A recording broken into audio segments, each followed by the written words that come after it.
Polisi gepetetap MA sebagai pelaku tindak pidana penyelundupan urang etnis Rohingya Aceh.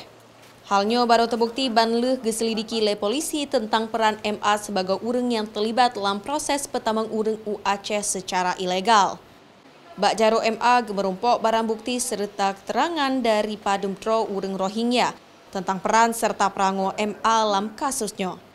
Luh merumpok barang bukti serta keterangan saksi. Polisi gepetetapkan MA sebagai tersangka bak uro Jumat barosa dan jino MA kaditen bak kantor polisi.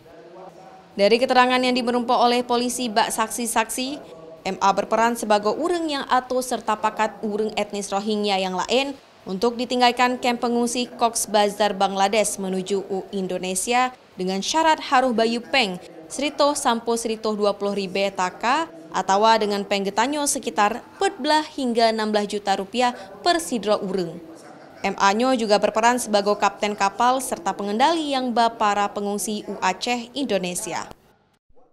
Pada umumnya masing-masing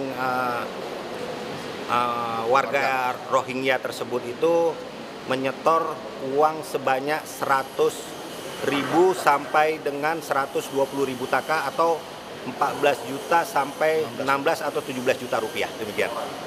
Per orang. Ya.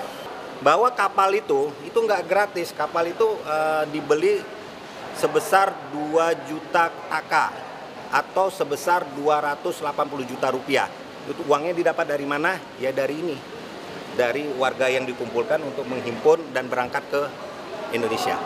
Lam penyidikan polisi, kasus tindak pidana selundup urangnya, polisi gesita 2 HP serta foto MA tengah geterimeng peng dari pengungsi di kamp pengungsi Cox's Bazar Bangladesh.